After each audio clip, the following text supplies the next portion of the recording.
le rétissement aortique. C'est quoi le rétissement aortique? C'est comme le rétissement mitral, mais dans ce cas-là, on a une séance ou un obstacle au niveau de la valve aortique. Donc, quels sont les objectifs pédagogiques de ce cours? Vous devez savoir en fin du cours la définition et les étiologies principales. On a 3 étiologies principales de cette valvulopathie aortique.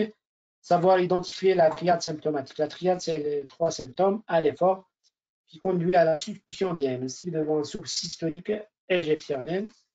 Savoir le rôle essentiel de l'écho-cœur dans la confirmation diagnostique. Savoir que l'apparition des symptômes a un premier tournant évolutif, c'est-à-dire dès l'apparition de ces symptômes, il faut envoyer le maître ou la prise en charge chirurgicale, puisqu'il n'y a aucun traitement, ni médical, ni autre, pour cette valvulopathie. Savoir poser l'indication opératoire auprès d'un rétissement serré symptomatique. Connaître le pronostic sombre des formes serrées et symptomatiques en absence de traitement. Pourquoi le pronostic est sombre? Puisque cette valvulopathie elle est responsable de 25% des morts subites. Donc, le quart des morts subites est lié à cette valvulopathie. Savoir, c'est-à-dire 25% des malades porteurs d'investissement aortique vont faire des morts subites. Savoir mesurer le rapport risque-bénéfice des 2 types de prothèses. Pour les remplacements, il faut faire soit une prothèse mécanique, soit une prothèse biologique. Prothèse mécanique, le malade ne nécessitera pas un remplacement valvulaire dans le futur, mais les bioprothèses nécessitent des réinterventions après 10 ans. Et enfin, connaître qu'il existe des alternatives à la chirurgie par voie percutanée, soit palliative, c'est les valvulopathies, c'est comme la dilatation mitrale percutanée, soit en cours de développement, c'est actuellement, surtout dans les pays développés, ils font le remplacement de la prothèse des valves aortiques par voie percutanée. C'est le plan du cours. On commence par l'émission, après de la question, puis un rappel anatomique, puis on va entamer les étiologies, les observations de cette valvulopathie, connaître la physiopathologie. On va entamer la présentation clinique par la clinique, les différentes formes cliniques, quels sont les diagnostics différentiels, l'évolution des complications en absence de traitement. Et on terminera par le pronostic le chapitre thérapeutique avec la définition sur une réduction de la surface de l'orifice aortique. Réalisons un obstacle fixe. Donc, le rétissement mitral, on a un obstacle fixe au niveau de la valve mitrale. Et également, pour le rétissement aortique, on a un obstacle fixe au niveau de la valve aortique. Cet obstacle va s'opposer à la vidange, c'est-à-dire à l'éjection systolique du VG dans l'aorte. L'intérêt de la question, c'est la plus fréquente des valvulopathies, représente 25 à 30% des valvulopathies chez les sujets adultes. Contrairement à le rétissement mitral, dans ce cas-là, on a une prédominance masculine avec 2 ans pour une femme. L'éthologie est dominée par le RA dans les pays développés et dans d'autres pays, et par l'atteinte dégénérative dans les pays développés. Son diagnostic est échocardiographique, le traitement et les chirurgical, c'est-à-dire il n'y a aucun traitement de soin médical pour cette valvulopathie et repose sur le remplacement de la valve aortique par prothèse. On a un regain d'intérêt pour cette valvulopathie depuis l'avènement du TAVI, c'est-à-dire l'implantation de la valve aortique par voie percutanée, c'est-à-dire chez les malades qui ne peuvent pas subir une intervention à cœur ouvert. C'est-à-dire on peut placer une valve aortique par voie percutanée. Donc, sur le plan anatomique, la valve aortique, c'est une valve qui sépare la chambre cruciale du ventricule gauche de l'aorte. Circonférence variant entre 65 et 70 mm, diamètre de 20 mm avec surface qui varie entre 3 à 4 cm. On a 3 cuspes, un an coronaire, coronaire droite et coronaire gauche. Comme vous voyez, c'est la chambre de chasse. Ça, c'est la valve mitrale. Chambre de chasse, ça, c'est l'aorte. Ça, c'est les cuspes aortiques qui sont insérés au niveau d'un anneau appelé anneau aortique. Ça, c'est les 3 images, les 3 cuspes aortiques. Donc, valve aortique, ça c'est la cuspe, on a 3 cuspes pour l'anneau coronaire, parce qu'on n'a pas un ancien coronaire ici. Ça c'est la cuspe coronaire droite, ça c'est la cuspe coronaire gauche. Pour les étiologies, on a 3 étiologies principales. La cause dégénérative qui se voit dans les pays développés, c'est la maladie de Meckelberg. C'est la cause la plus fréquente, se voit chez les sujets âgés, caractérisée sur le plan anatomopathologique par des dépôts de calcium. Deuxième, c'est le lotissement aortique sur le bicuspidie calcifié. Normalement, l'être humain, au niveau de la valve aortique, on a 3 cuspes. Bicuspidie, c'est caractérisé par la présence c'est 2 cuspes au niveau de la valve aortique calcifiée. C'est la première étiologie si l'âge est inférieur à 70 ans. On a 2 sigmoïdes valvulaires au lieu de 3. Donc, c'est une malformation congénitale, c'est la plus fréquente, qui touche généralement entre 1 et 2% de la population. Donc, on a constaté l'association fréquente à une dilatation de l'aorte ascendante. La dilatation de l'aorte ascendante, c'est-à-dire l'augmentation du calibre de l'aorte ascendante, qui devient dilatée, c'est-à-dire dont le calibre devient supérieur à 40 mm, avec perte de parallélisme des parois de l'aorte ascendante. Pourquoi on a toujours une dilatation de l'aorte ascendante? Puisqu'ils ont trouvé qu'il y a des anomalies histologiques, à la fois au niveau de l'aorte ascendante et au niveau des 2 cuspes aortiques. Donc, sur la physiopathologie associée des contraintes hémodynamiques liées à l'existence de 2 feuillets, normalement, le stress de fermeture de la valve aortique s'exerce au niveau de 3 valves. Lors d'une bicuspidie, on a le stress de fermeture va s'exercer au niveau des 2 cuspes. Donc, il y aura une altération rapide des 2 valves. On a également un processus proche de se rencontrer dans du lotissement génératif, c'est-à-dire le dépôt du calcium. Troisième étiologie, c'est le RA rhumatismal. La prévalence liée à la maladie rhumatismale. Dans ce cas-là, l'atteinte touche les sujets jeunes et les sujets d'âge moyen, c'est-à-dire entre 40 et 50, et les sujets jeunes, entre 20 et 30. Donc, les feuilles sont épicées, rigides, rétractées, parfois calcifiées. Rétractées, la définition de la rétraction, c'est-à-dire la diminution de la surface des cuspes aortiques. La lésion caractéristique ou la lésion élémentaire, c'est la fusion commissurale. Et à partir de ces lésions, on peut faire la distinction entre l'atteinte, est-ce qu'elle est dégénérative ou elle est rhumatismale.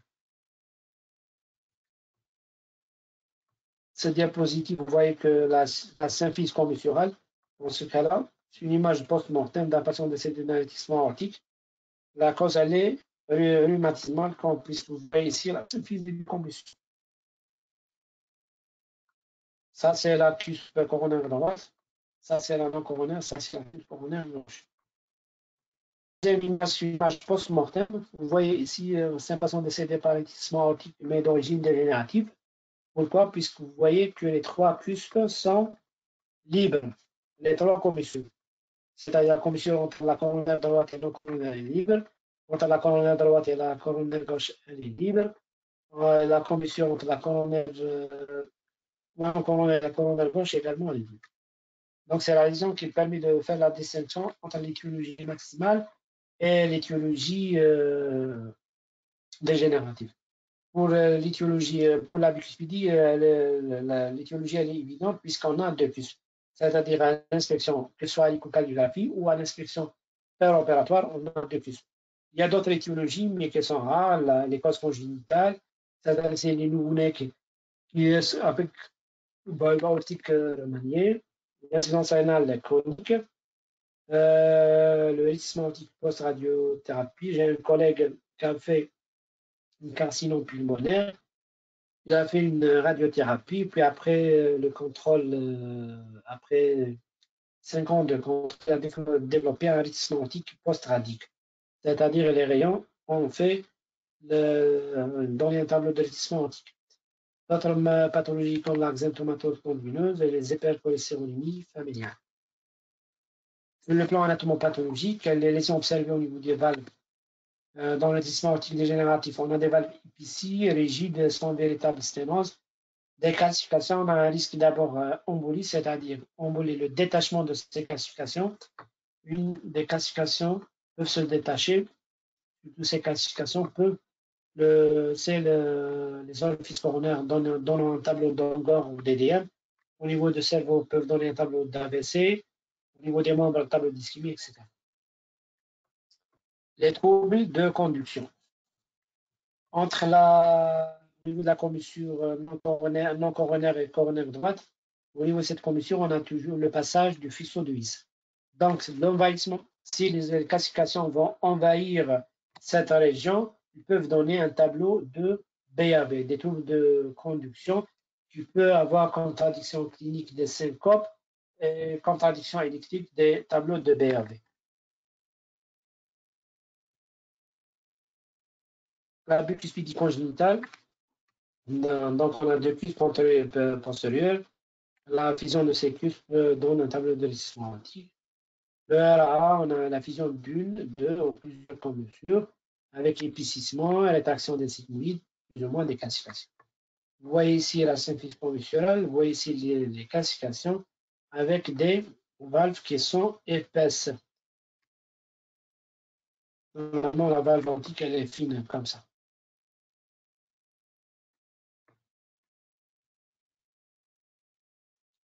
Les lésions extravalvulaires, on a toujours une dilatation asymétrique de la route ascendante. Pourquoi une dilatation? Cette dilatation, c'est une augmentation du calibre avec perte de parallélisme de la route ascendante. Pourquoi la dilatation elle est asymétrique? Puisqu'on a des lésions de G. Lorsque le ventricule gauche éjecte le sang à travers une valve mitrale abîmée ou sténosée, il y aura des lésions de G. Lésions de G. Donc le G ne se fait pas de façon axiale, c'est-à-dire au niveau de la lumière qui va frapper une des parois de la route ascendante.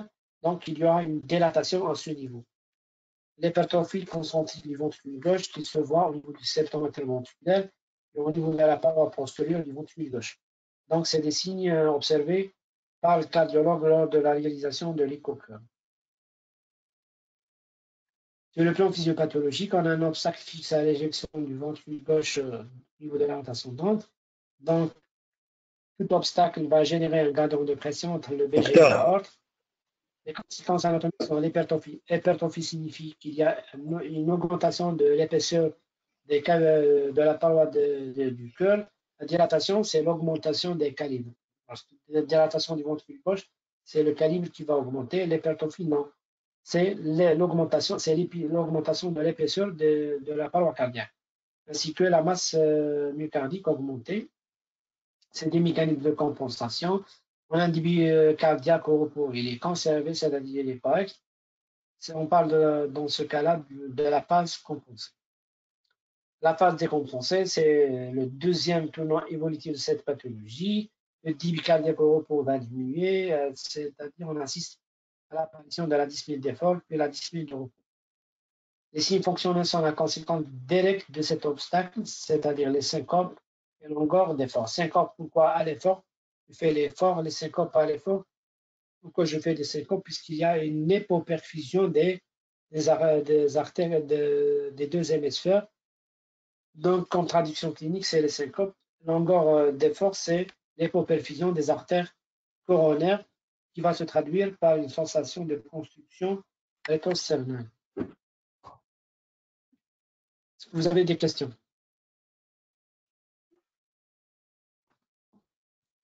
Est-ce que vous avez des questions? Oui, il y a une question. Oui. Comment on fait la différence entre les causes dégénératives et les autres causes? La cause dégénérative, c'est clair. J'ai dit qu'à l'inspection péropératoire ou lors de l'examen échocardiographique, on ne trouve pas de la symphyse, on trouve des commissures qui sont libres. D'accord? Mais pour l'atteinte rhumatismale, il y a la symphyse au moins d'une commissure. C'est le seul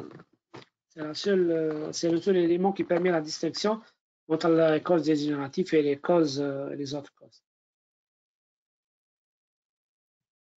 Pour la présentation clinique, toute valvulopathie, on a des circonstances de découverte. Oui. Ils vous disent que vous allez un peu vite. Ah, je ralentis un peu. Oui, oui. J'accélère ou je ralentis?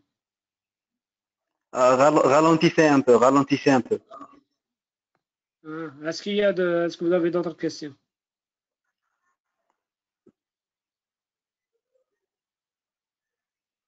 Non, non, pas d'autres questions. Pour les circonstances de découverte, soit la valvulopathie elle est découverte lors d'un examen systématique, c'est-à-dire un patient qui va faire une consultation en médecine de travail ou il va consulter pour une autre pathologie, par exemple ce syndrome grippal, où le médecin fait l'auscultation de l'air cardiaque, il va découvrir la présence d'un souffle au niveau du deuxième foyer intercostal droit. C'est un souffle très caractéristique où c'est le malade est déjà connu et le malade a déjà fait des poussées de RA à l'enfance.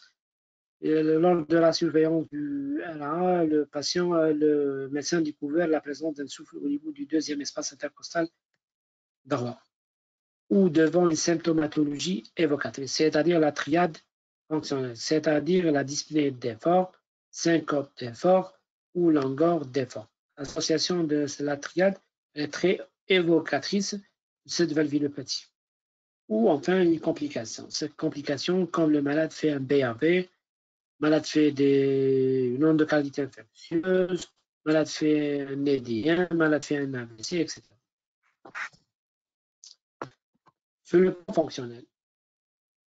fonctionnel, ce sont les signes rapportés par le malade après une longue période de latence, c'est-à-dire après une dyspnée ou une dyspnée. Les signes fonctionnels apparaissent quand le rythme aortique devient serré, c'est-à-dire la surface aortique devient inférieure à 0,75 à 1 cm. Le rappel anatomique, on a parlé qu'une surface aortique normale varie entre 3 et 4 cm². Un malade avec un rythme aortique serré a une surface qui varie entre 0,75 et 1 cm². C'est-à-dire que le malade a perdu plus de 75% de la surface aortique fonctionnelle, c'est-à-dire les 3/4. D'accord?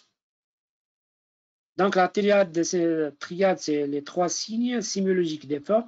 Dyspnée d'effort, c'est le signe le plus fréquent, c'est-à-dire le malade pour les efforts ordinaires il présente des essoufflements à l'effort. Angor d'effort, c'est-à-dire une sensation de construction cérébrale à l'effort liée à l'hypoperfusion des artères coronaires. C'est un signe qui se voit dans les 2/3 des cas. Syncope d'effort lié à l'hypoperfusion cérébrale. On peut constater les syncopes de repos, peut-être dû à un trouble de rythme ou à des troubles conductifs. Pourquoi troubles conductifs? J'ai déjà parlé de ça. Au niveau de la commissure non coronaire droite, l'envahissement du faisceau de His par les calcifications peut se traduire sur le plan électrique par des BAV. C'est-à-dire que le faisceau de His est lésé par soit la compression, soit l'envahissement par les calcifications. Puisque les causes de BAV sont plusieurs, soit des causes traumatiques, soit le chute-vient abîme le faisceau de conduction lors du passage du fluide, soit une cause ischémique, soit des causes dégénératives, soit chez le sujet âgé, soit par l'envahissement par les calcifications. Sur le plan physique, l'examen clinique, le choc de pointe, elle est déplacé en bas et à gauche. Ça, c'est la palpation. La palpation du deuxième espace intercostal droit révèle un tril systolique au foyer mitral. Lors du rythme mitral, on a parlé d'un frémissement carter. C'est la traduction d'un souffle et de roulement diastolique. Ici, le tril systolique au foyer aortique, c'est la traduction d'un souffle auscultateur, l'auscultation. À l'auscultation, on va trouver un souffle très caractéristique, le souffle systolique. Il est éjectionnel à max mésosystolique, c'est-à-dire au milieu de la systole. Il est rude, râpeux. L'auscultation se fait au deuxième espace intercostal droit avec irradiation cervicale, c'est-à-dire vers le vaisseau du cou. Donc, non, il faut bien connaître les caractéristiques de chaque souffle.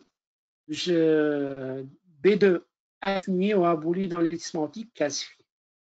B2, quelle est la définition de deuxième espace de B2? C'est le bruit engendré par la fermeture des valves pulmonaires et aortiques. On a une valve qui ne se ferme pas correctement, puisqu'une valve abîmée, calcifiée, etc. Donc, deuxième, elle est diminuée, atténuée, abolie. Donc, l'intensité, elle est diminuée ou elle est complètement abolie dans les formes très calcifié puisqu'on n'a pas une valve qui se ferme, d'accord, puisqu'elle est abîmée. On a un autre signe auscultateur, c'est le kick protosystolique.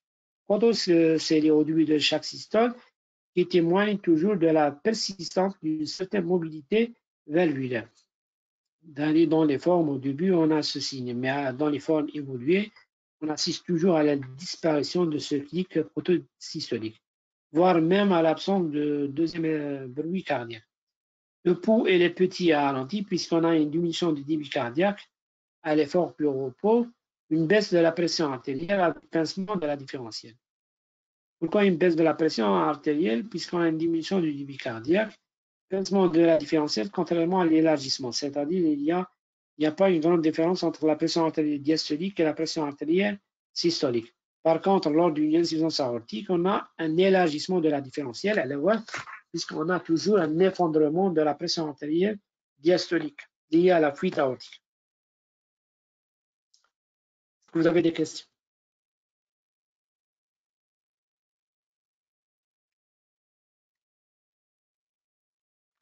Vous avez des questions?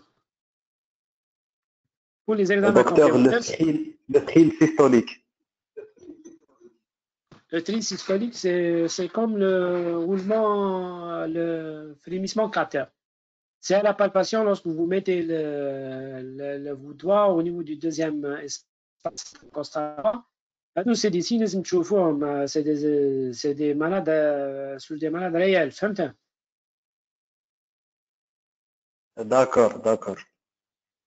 Une valvulopathie aortique, pour mettre les doigts termes, deuxième espace intercostal droit, vous allez apercevoir le thrill systolique au foyer aortique.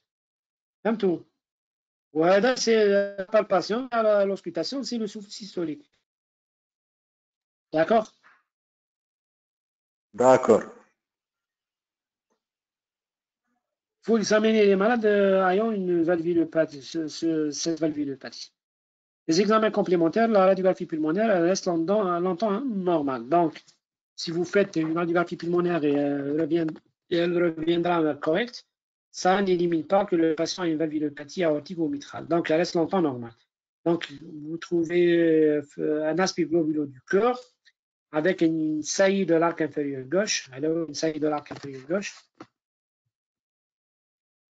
Une saillie de l'arc inférieur gauche.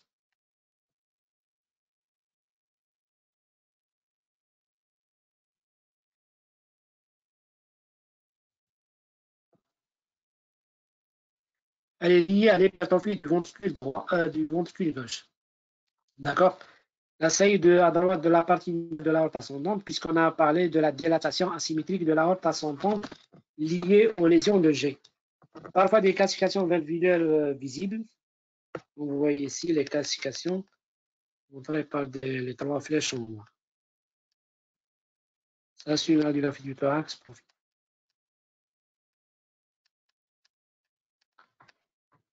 Signe de surcharge pulmonaire tardive qui se voit dans les formes très évoluées où le malade il a fait des tableaux de décompensation cardiaque.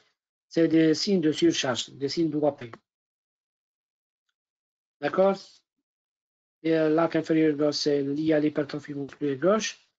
La saillie de la partie initiale de l'aorte ascendante, puisqu'on a une dilatation asymétrique. Comme vous voyez ici, ça c'est les calcifications au niveau de la valve aortique. Sur le plan électrique, elle peut être strictement normale, mais on peut trouver généralement les signes d'hypertrophie ventriculaire systolique d'HVG, c'est l'indice de Sokolov supérieur à 35 mm avec des ondes T négatives. Pourquoi on a des ondes T négatives? Puisqu'on a des signes d'hypoperfusion des couches sous-endocardiques liées à l'hypertrophie. Puisqu'on a une hypertrophie de la paroi du ventricule gauche, avec en conséquence l'hypoperfusion des couches sous-endocardiques avec contradiction électrique des antennes négatives et asymétriques en V5, V6. Pourquoi V5, V6? C'est en rapport avec le ventricule gauche. Des troubles de la relaxation avec sous-décalage du segment AC en V5, V6. Dans les formes sévères, on peut trouver des signes d'hypertrophie auriculaire gauche. On peut trouver également des troubles du rythme auriculaire, des troubles du rythme ventriculaire, comme les extrasystoles ventriculaires. C'est des éléments de mauvais pronostic. On peut trouver également des troubles de conduction comme le bloc de bronche gauche, bloc de branche gauche, la branche gauche du faisceau de vis, elle est lésée par les calcifications, comme on peut trouver les BAV. Les BAV, on a 3 types de BAV, BAV premier degré, BAV deuxième degré, BAV troisième degré. Vous allez voir ça dans les cours troubles de rythme et les troubles de conduction.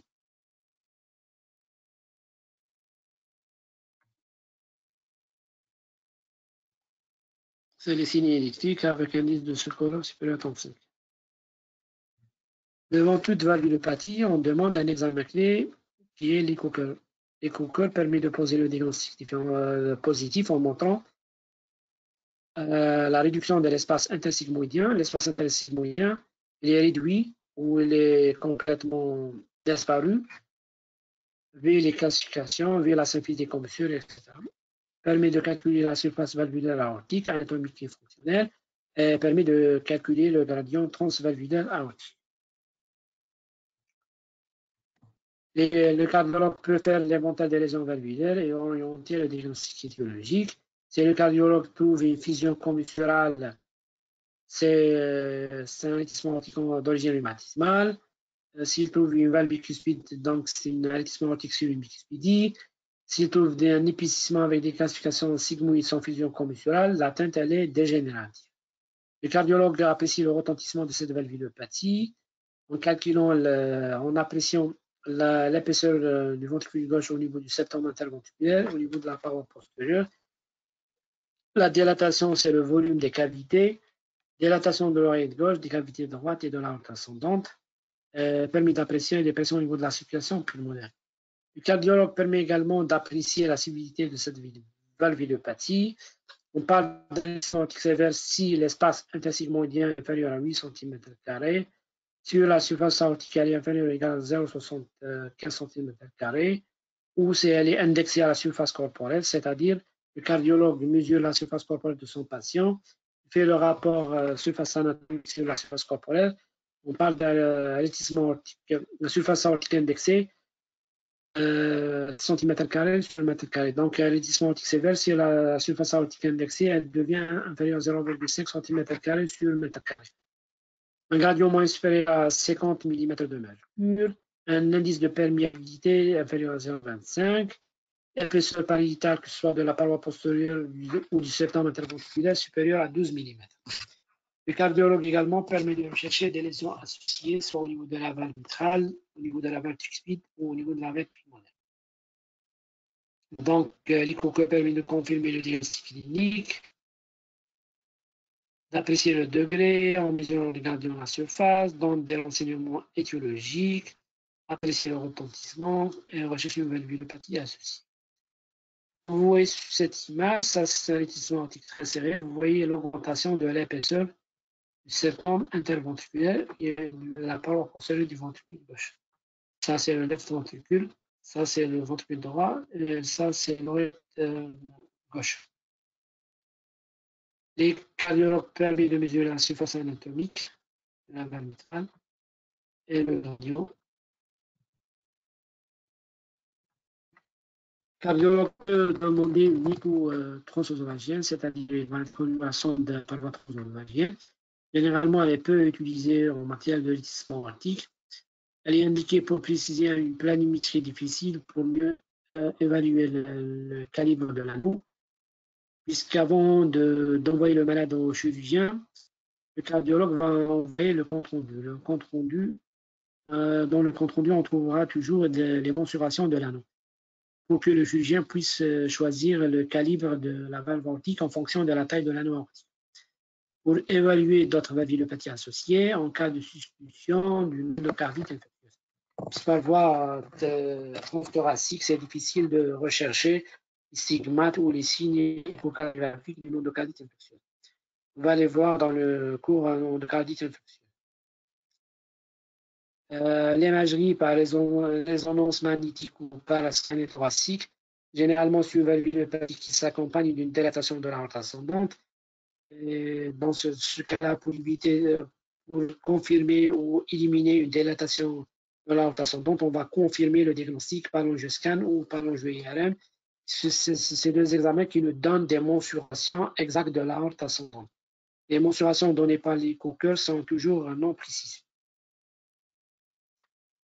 Le catétérisme a été abandonné puisque c'est un examen invasif. Les données autrefois données par ces examens sont actuellement facilement obtenues par la réalisation de l'échocœur.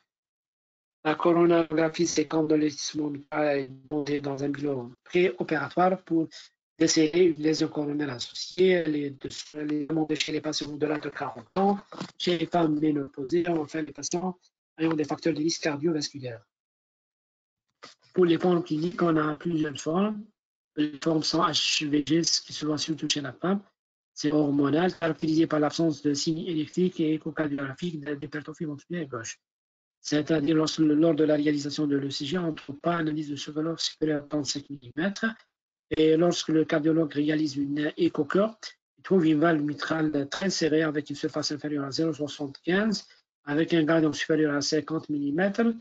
Mais lorsqu'il mesure l'épaisseur du septum interventriculaire, il le trouve correct. Les formes avec dysfonction VG sévère et bas gradient transvalvulaire. Diagnostic pas toujours évident. Tableau clinique, c'est tableau de décompensation cardiaque avec souffle éjectionnel de faible intensité. Pourquoi le souffle, normalement, on a un souffle éjectionnel rude et râpeux, vu qu'on n'a pas, le cœur, il devient défaillant, c'est-à-dire la musculature du cœur, elle est défaillante, donc la force d'éjection à travers l'orifice mitral rétréci va diminuer, raison pour laquelle le souffle est de faible intensité. Puisque le souffle systolique entendu lors de l'auscultation cardiaque d'un patient ayant un ralentissement aortique serré, c'est un souffle engendré par le passage du sang à travers un orifice rétréci. On a un gradient moyen inférieur à 40 mm de mercure avec fraction d'éjection inférieure à 35 mm de mercure. Fraction d'éjection, c'est un paramètre échocardiographique pour évaluer la fonction systolique du ventricule gauche. Il y a d'autres paramètres également pour évaluer la fonction systolique du ventricule gauche et également la fonction diastolique de ce dernier. On a les formes avec hypertrophie septale asymétrique. Elles révèlent rarement une cardiomyopathie primitive et souvent secondaire à un règne. Les cardiomyopathies, on a plusieurs types. Il y a les cardiomyopathies cardiomyopathie, donc c'est les cardiopathies avec dilatation des cavités. Dans ce cas-là, de la réalisation de l'échocœur, on n'a pas de valve, on a toujours une valve aortique, elle est intacte. La dissection entre les deux elle est parfois difficile. Les formes avec maladie coronaire, qui se voient comme dans la maladie des valvulopathies mitrales, sont fréquentes chez le sujet âgé, détectées par la coronarographie. Dans ce cas-là, le risque opératoire il est augmenté. Pourquoi on a un risque opératoire augmenté? Puisqu'on va opérer deux pathologies cardiaques de façon concomitante. C'est-à-dire on va faire un remplacement valvulaire plus un geste de revascularisation coronaire. Donc le temps opératoire est allongé, ce qui va majorer le risque opératoire. Les critères de gravité, on a plusieurs critères. Les patients symptomatiques, c'est-à-dire les patients ayant la triade symptomatique, dyspnée d'effort, symptômes d'effort et encore d'effort. Lorsque le souffle systolique, un max télésystolique, normalement le souffle systolique est mésosystolique, un max mésosystolique, lorsque l'intensité augmente en fin de systole, c'est un signe de mauvaise gravité. L'évolution du B2 aortique qui témoigne d'une forme très évoluée avec valeur aortique très calcifiée qui ne se ferme pas correctement. Les signes d'incidence ventriculaire gauche et de bas débit cardiaque. On peut mesurer le débit cardiaque à l'échocœur. L'hypertrophie ventriculaire gauche type surcharge systolique. Lorsque la surface aortique devient inférieure à 1 cm² ou indexée à la surface corporelle inférieure à 0,6 cm² par mètre carré. Les patients ayant un gradient moyen entre le VG et la supérieur à 50 mm de mercure. Et les patients ayant un index de perméabilité supérieur à 25%. Pour mémoriser ces critères de gravité, cette valvulopathie. Pour le diagnostic différentiel, quelles sont les pathologies qui peuvent avoir la même présentation clinique? On a les cardiomyopathies hypertrophiques. Cardiomyopathie, donc c'est une atteinte du myocarde cardiaque hypertrophié. Lorsque le cardiologue réalise une échocœur, il va trouver des cavités cardiaques hypertrophiées. Là, les parois cardiaques sont hypertrophiées, c'est-à-dire augmentées d'épaisseur. Mais lorsqu'il fait l'exploration, lorsqu'il examine les valves, il trouve des valves intactes. D'accord? Dans ce cas-là, on a une hypertrophie, c'est-à-dire l'augmentation de l'épaisseur de la paroi postérieure du septum interventriculaire sans atteinte de valvulaire aortique associée. Le rétissement aortique sous-valvulaire, donc c'est un obstacle au niveau de la valve aortique, mais au-dessous de la valve aortique. C'est une cardiopathie congénitale. Le rétissement aortique supravalvulaire, ce sont des obstacles qui existent au niveau supravalvulaire, c'est-à-dire au niveau de l'aorte ascendante. Ce sont des cardiopathies congénitales. La première est caractérisée par la présence d'un obstacle sous la valve aortique. Dans ce cas-là, on a un obstacle sous la valve aortique avec valve aortique elle est intacte. La deuxième, c'est un rétissement aortique supravalvulaire. L'obstacle, il est au niveau de l'aorte ascendante avec valve aortique anatomiquement normale. Le dernier diagnostic différentiel, c'est le sénance pulmonaire qui donne également des souffles systoliques, mais dans ce cas-là, le souffle est entendu au niveau du deuxième espace intercostal gauche, d'où l'intérêt de l'échocœur qui permet de trancher. Le diagnostic différentiel est toujours redressé par un examen clé qui est l'échocœur. Vous avez des questions avant d'entamer le chapitre, les complications et les chapitres thérapeutiques.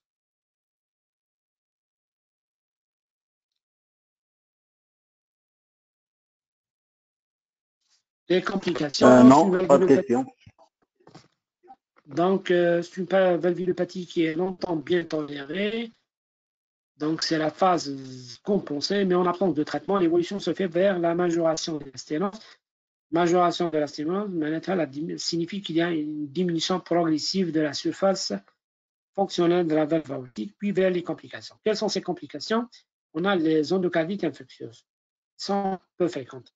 On va voir dans le cours endocardite infectieuse des patients ayant cette valvulopathie sont des patients à haut risque de développer une endocardite infectieuse puisque les germes aiment se greffer sur un endocarde pathologique. Les embolies calcaires, c'est le détachement des calcifications qui existent au niveau de la valve aortique, qui peuvent migrer au niveau des artères coronaires, peuvent donner un tableau d'édième, au niveau des cerveaux, donner des AVC, etc. Les troubles de la conduction, c'est les BAV, j'ai déjà expliqué ça, c'est l'envahissement du faisceau de His par les calcifications au niveau de la commissure non coronaire, coronaire droite. Les troubles du rythme, c'est la fibrillation auriculaire liée à la dilatation de l'oreille gauche. Les troubles du rythme ventriculaire, comme les extrasystoles ventriculaires, sont expliqués par l'hypertrophie ventriculaire gauche. L'insuffisance cardiaque, c'est dans les formes décompensées, dans les formes très évoluées. Il y a l'apparition de l'insuffisance cardiaque avec baisse du débit cardiaque. Sur le plan radiologique, on a des baisses du débit cardiaque, infiltration parenchymateuse à la radiographie pulmonaire, etc. Là, du but qui se voit dans 25% des cas. Donc, 25% des patients ayant des rétissements aortiques serrés vont faire la mort subite. La raison pour laquelle il faut tout le temps opérer ces malades, adresser ces malades à la chirurgie pour éviter ce tableau dramatique de mort subite. Le pronostic, la survie moyenne après l'apparition des premiers symptômes, vous voyez après l'apparition du dîner d'effort, l'espérance de vie est de 5 ans. Encore d'effort varie, l'espérance de vie varie entre 3 et 5 ans. Syncope d'effort entre 2 et 3 ans. Si malade fait un tableau DVG, c'est-à-dire ventriculaire gauche, c'est 1 an. La survie ne dépasse pas 6 mois si le malade a fait un tableau d'insuffisance cardiaque globale. Donc, il faut toujours proposer les malades ou adresser ces malades pour traitement chirurgical dès l'apparition de la symptomatologie fonctionnelle, c'est-à-dire discipliner encore d'efforts. Il ne faut pas laisser les malades arriver au stade de décompensation cardiaque. Puisqu'une fois arrivé à ce stade, c'est le deuxième tournant évolutif avec le risque de mortalité post-opératoire élevé. Pour le traitement, le but de traitement, c'est de lever l'obstacle aortique, de préserver la fonction ventriculaire gauche, et enfin d'éviter les complications suscitées. Les moyens, le traitement médical, il n'y a aucun médicament qui permet la guérison de cette valvulopathie, mais le traitement médical inclut la prophylaxie de l'endocardite infectieuse. C'est pour les malades ayant cette valvulopathie, avant de les opérer, il faut les adresser au chirurgien dentiste pour faire les soins dentaires. Et avant de commencer les soins dentaires, il faut mettre les malades sous antibiothérapie dite prophylactique pour éviter l'endocardite infectieuse, puisque les soins dentaires favorisent la migration des germes qui vont greffer sur un endocarde malade et favoriser l'endocardite infectieuse. Sinon, les chirurgiens préfèrent opérer les malades au stade de rétissement aortique sans infection, puisqu'une fois le germe greffé, il y aura la fragilisation des structures de l'anneau, etc. qui vont compliquer le geste chirurgical, avec risque de désinsertion en post-opératoire. Traitement percutané, c'est la dilatation aortique par voie percutanée, elle est abandonnée actuellement. Mais actuellement, il y a une deuxième technique indiquée pour les patients qui ne peuvent pas subir une intervention à cœur ouvert. C'est le TAVI, c'est la Transcatheter Aortic Valve Implantation. Il y a des centres analgésiques qui ont fait ça. À Bida, on a 2 cas, à Inaj 2 cas, et l'OHU de Rouen, ils ont fait 3 cas. C'est-à-dire qu'ils ont implanté des valves, la valve aortique par voie percutanée. Mais l'indication, elle est limitée uniquement pour les patients qui ne peuvent pas subir une intervention à cœur ouvert. En plus de ça, c'est une intervention très coûteuse. Le coût de la valve, c'est de 30 000 €. Ça, c'est le cathé pour faire monter la valve jusqu'au orifice aortique et implanter cette bioprothèse. Le traitement chirurgical, c'est les valvuloplasties, généralement ont un mauvais résultat. Généralement, c'est le remplacement de la valve aortique. C'est le seul traitement efficace qui consiste à réséquer la valve mitrale, comme vous voyez ici, des valves aortiques épaisses rétractées avec des calcifications au niveau des convolutions. Vous voyez ici. Ça, c'est la calcification. Tout patient porteur d'enrichissement aortique doit être candidat à la chirurgie. C'est-à-dire, le message que je vais vous transmettre, c'est qu'il n'y a aucun traitement médical qui permet la guérison de cette valvulopathie aortique. Ce que vous voyez sur cette image, les différentes tubes de substituts valvulaires, ça c'est des prothèses mécaniques qui nécessitent l'administration des antivitamines K à vie. Le deuxième, c'est les bioprothèses, mais c'est des valves qui nécessitent des réinterventions après 10 ans, puisqu'il y a la dégénération de ces bioprothèses après 10 ans. Pour le résultat, la mortalité opératoire varie entre 3 et 5%. Les résultats fonctionnels, on assiste à la disparition de la symptomatologie fonctionnelle après le remplacement de la valve aortique, que ce soit par prothèse mécanique ou par prothèse biologique. Vous voyez la survie à 5 ans de l'ordre de 70 à 85%. À 10 ans, elle est de l'ordre de 60 à 70%. Et enfin, à 15 ans, elle varie entre 40 et 50% des cas. Si on conclut, l'apparition de symptômes fonctionnels marque un premier tournant évolutif. Donc, le premier message à transmettre, c'est qu'il faut toujours adresser les malades à la chirurgie une fois l'apparition de ces 3 symptômes fonctionnels. L'apparition d'une dysfonction systolique du ventricule gauche indique le second tournant évolutif qui aggrave la mortalité chirurgicale. Donc, il ne faut jamais laisser les malades arriver au stade de décompensation cardiaque pour les adresser au traitement chirurgical.